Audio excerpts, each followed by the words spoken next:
Hey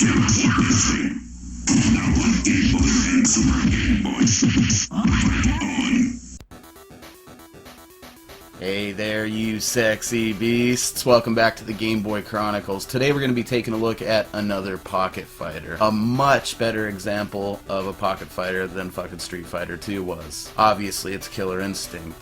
Let me just say though, that commercial is fucking obnoxious. I can't believe that ever seemed like a good idea. I mean, I imagine even without the shitty audio quality of like the VHS rip I downloaded, it would probably still sound like ass. But it's not hard to make someone want to play Killer Instinct, so I guess it does the job. Alright, so once again this time around we have some custom borders for the Super Game Boy. Unlike Street Fighter 2, Rare went through the actual trouble of, designing custom borders. In looking back at the Street Fighter 2 review, they just kind of cut and pasted a stage background as the border, and that is a little bit lazy. I do also need to point out that the soundtrack for the Game Boy version of Killer Instinct is absolutely banging, lives up to the original in every way. And I would say that's a true statement about the gameplay as well. Plays fast, plays smooth, it's not anywhere near as choppy as Street Fighter 2 was. Graphically, they do a good job of making it look like Killer Instinct, and it's got all the staples of that game packed into a small package. Big combos, combo breakers, fatalities, it's all included,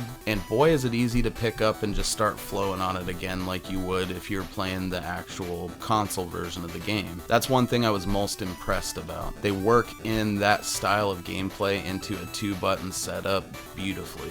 I would go as far as to say that this is an example of how to port a fighting game to a pocket system, and Street Fighter 2 is an example of how to kind of half-ass it. Solid pocket fighter all around. Price charts for about 14 bucks, I think. If not, I'll put the correct number on the screen. Just everything about it makes it a worthwhile addition to your Game Boy collection. The only drawback that I can really see to the game is it is missing a couple of characters. I know that Riptor is not present, as well as Cinder, which are two fan favorites. It's kind of weird that they left them out, but we did get Glacius, and you could argue that he is pretty similar to Cinder. I'm pretty sure the roster cuts on some of these pocket fighters is 100% to do with the fact that they just don't have the space to put all the characters. But you could also argue in Street Fighter that the characters they left out were pretty fucking popular characters, and we could have probably lost a couple of the clunkers for those guys. So some strange choices being made on that front. Overall though, I can't do anything but give this shit 2 thumbs up. I'm sorry there isn't more to say about it, but it is what it is. It's just a solid port of an already solid fighting game. If you're a fan of Game Boys, Pocket Fighters, or Killer Instinct, you should fuck with it immediately.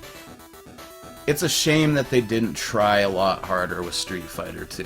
It would probably be held in high regard by a lot of people if it was as smooth of a port as this turned out to be. This game's actually pretty well loved. I mean, immediately after posting my first Game Boy reviews, my buddy Kyle Wright suggested it, and since then 2 other people have said that it's good. I had high hopes before I even played the damn thing because I'm a massive fan of Killer Instinct, and I was not disappointed in any way. This is 100% a worthy companion to the main game. That's all we got on this, guys. We'll see you back here real soon with a Kirby's Adventure review. I revisited that twice, once by myself and once with my little cousin just last night. Unfortunately, he can't be here for the review.